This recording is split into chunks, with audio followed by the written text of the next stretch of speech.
Hello everyone, welcome to my channel. We will learn today tenses. आज हम लोग tense को जानेंगे। यहां से मैं जो रूल बताऊंगा ये ना केवल आपके कॉम्पिटिटिव एग्जाम के लिए बल्कि आपके एकेडमिक एग्जाम के लिए भी बहुत महत्वपूर्ण होंगे। सो वीडियो को आप स्किप ना करें, पूरा वीडियो देखें और अपने नॉलेज को इंक्रीज करें।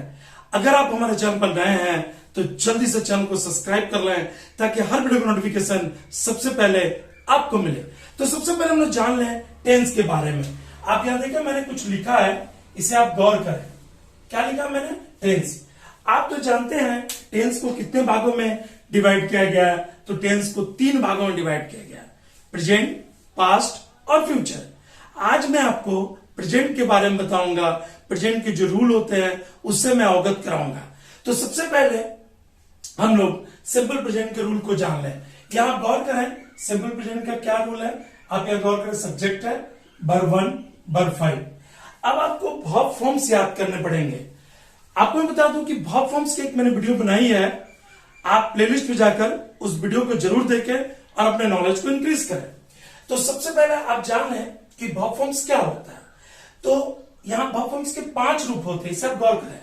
पहला जो रूप है V1, आप देख रहे हैं। उसके बाद आता है V2, ठीक है।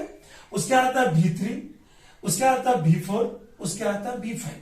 अब V1 को हम क्या कहते हैं? प्रेजेंट। V2 को क्या कहते हैं? पास्ट। V3 को हम क्या कहते हैं? Past participle. और V4 को कहते हैं प्रेजेंट पार्टिसिपल। और आप दूसरे भाषा में आप कह सकते हैं V1 के साथ ING। इसके बाद हम क्या कहते हैं? V5 को V1 के साथ S अथवा AS। ये आप समझ लिए। अब देखिए मैंने एक वर्ड लिखा, वर्ब लिखा है रन। तो रन का V2 रन, रन, रनिंग। अब यहां पर आप देखिए ING लगा, ठीक है। और यहां पर क्या लगा? S लगा। अकॉर्डिंग टू वर्ब फॉर्म्स के आधार पर आप इसका मूल्यांकन कर सकते हैं कि कहां पर S लग रहा है और कहां पर ING लग रहा है।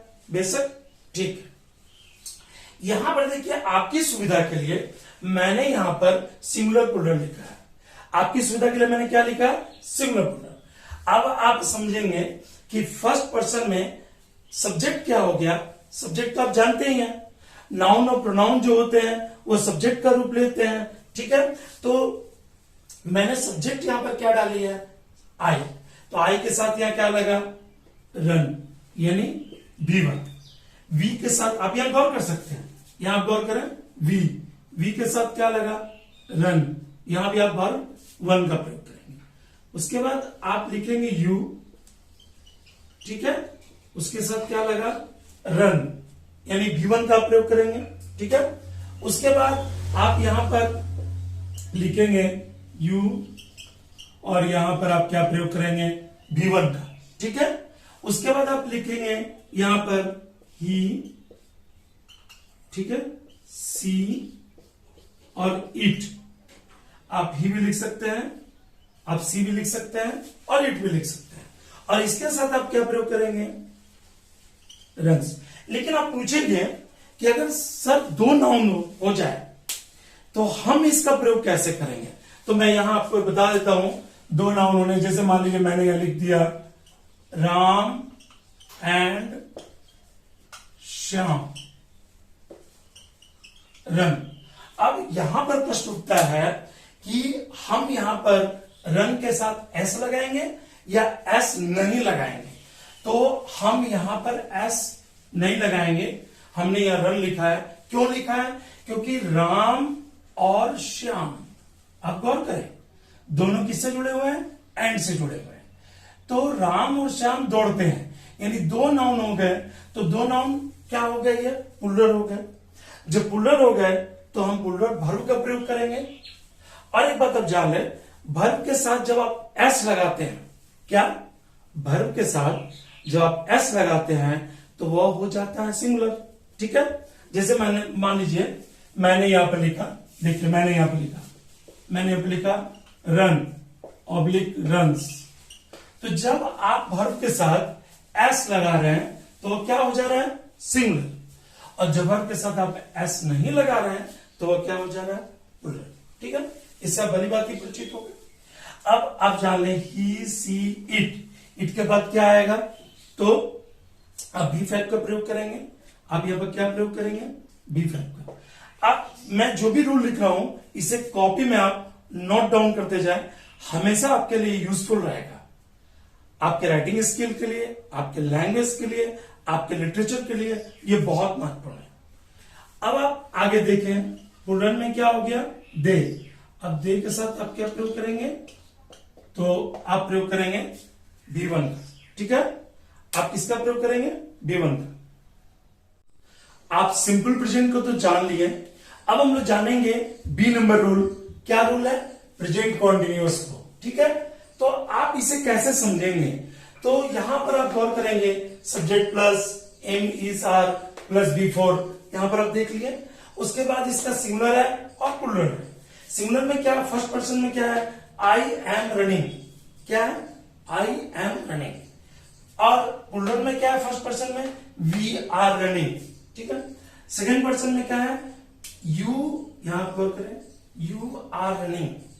और प्लूरल में क्या है? यू, मैंने यू का तो यू ही होता है, तुम से बना है तुम लोग। ठीक है, सी, ही, और यहां पर आप इट भी लिख सकते हैं। सी और इट और ही के साथ क्या प्रयोग होगा? ईच का। उसके बाद क्या होगा? V4 का प्रयोग होगा। मैंने V4 आपको बताया था कि V4 का मतलब होता है V1 के साथ क्या? ING। ठीक है, और इसका प्लूरल क्या होता है? They are running. तो इस तरह से आप प्रेजेंट कॉन्टिन्यूअस के रूल को जान लिए। मैं एक सेंटेंस लिखता हूं, इस पे आप गौर करेंगे। इस सेंटेंस में Ram and Mohan are running. अब यहां गौर करने वाली बात है, राम और मोहन दोनों क्या प्लूरल में, तब वहां क्या लग जाएगा? आर लग जाएगा। ओके, आप तीसरे रूल को जान लें। तीसरा रूल क्या कह रहा है? Present perfect. प्रेजेंट परफेक्ट का प्रयोग आप कैसे करेंगे? मैंने यहां लिखा है प्रेजेंट परफेक्ट। आप देख लो, इसका रूल होता है subject plus have oblique has plus B3। अब आप हैव और हैज का प्रयोग कैसे करेंगे? इसका प्रयोग मैंने यहां लिखकर बताइए आपको। तो आप सिंगुलर और प्लूरल को जान लें, फर्स्ट पर्सन जान लें, तो आप इस तरह से करेंगे। आई के साथ आप हैव का प्रयोग करेंगे। उसके बाद वर्ब का क्या होगा? तीसरा रूल। वर्ब का क्या होगा? तीसरा रूल। ठीक है, उसका वी के साथ हैव का प्रयोग करेंगे। यहां भी क्या होगा? वर्ब का तीसरा रूप होगा। ठीक है, यानी इसमें जो वर्ब का हम तीसरा रूप लगाते हैं, जो पास्ट पार्टिसिपल्स जो रूल होते हैं। और सेकेंड पर्सन में आप यू के साथ किसका प्रयोग करेंगे? हैव का, और वर्ब का तीसरा रूल। फिर यू के साथ आप किसका प्रयोग करेंगे? हैव का, फिर वर्ब का तीसरा रूल। और आप सी, ही या इट के साथ आप हैज का प्रयोग करेंगे और वर्ब का तीसरा रूल प्रयोग करेंगे। और दे के साथ आप क्या करेंगे? हैव का प्रयोग करेंगे और वर्ब का तीसरा रूल का प्रयोग करेंगे। यहां बात गौर करने वाली है, अगर किसी व्यक्ति का नाम है तो उसके साथ क्या लगेगा? तो आप यहां कह सकते हैं कि किसी व्यक्ति का, जैसे राम, तो राम के साथ क्या लग जाएगा? हैज गॉन, यानी राम जा चुका है। बट मैं यहां अब एक और जोड़ दूं, श्याम एंड राम, तब यहां पर क्या लगेगा? हैज नहीं लगेगा, यहां क्या लग जाएगा? हैव लग जाएगा। तो आप यहां जान गए कि अगर थर्ड पर्सन में होगा तो हम किसका प्रयोग करेंगे? हैज का। अगर ये दो नाउन होंगे यानी प्लूरल में होगा तो हम किसका प्रयोग करेंगे? हैव का। और इसके साथ साथ वर्ब जो होंगे वह B3 का प्रयोग किया जाएगा। आप समझ लिए? ओके, हम लोग चौथे रूल को जान लें। जो चौथा रूल वो क्या कह रहा है? वह है, आप बी नंबर रूल को जाने। बी नंबर रूल क्या कह रहा है? Present perfect continuous. ये प्रेजेंट के 4 रूल होते हैं जिसे मैंने एक एक करके आपको बताया। अब यहां पर गौर करने वाली बात, इसे भी आप गौर करें कि इस पे क्या रूल होता है। ये रूल्स है, इसे आप नोट डाउन करेंगे। Subject plus have oblique has plus been plus B4 plus for oblique since plus time period. अब आप पूछेंगे कि टाइम पीरियड का अर्थ क्या होता है और टाइम पीरियड किसके किसके साथ लगता है, तो सिंस और फॉर के साथ लगता है। जो सर्टेन टाइम और कोई निश्चित समय अगर है, मान लीजिए 5 बजे से, अब तो यहां क्या लिखेंगे 5 o'clock अब लिखेंगे, ठीक है। अब यहां आप लिखेंगे तो आप यहां प्रयोग किसका कर लेंगे, उस समय सिंस का। आप किसका प्रयोग करेंगे, सिंस का। वो 5 बजे से खेल रहा है, तो he has been playing since 5 o'clock, ठीक है।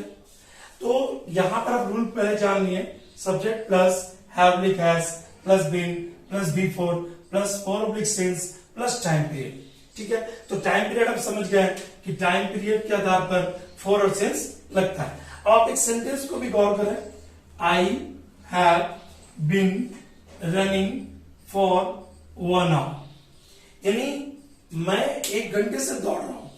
तो ये कोई निश्चित समय तो है नहीं, तो जब निश्चित समय नहीं है तो वहां क्या प्रयोग किया, फॉर का प्रयोग किया। ओके, आपने जो टेंस है आज प्रेजेंट टेंस आपने कंप्लीट कर ली। यदि आपको वीडियो पसंद आया तो वीडियो को लाइक, शेयर और सब्सक्राइब करना ना भूलें। वीडियो देखने के लिए धन्यवाद।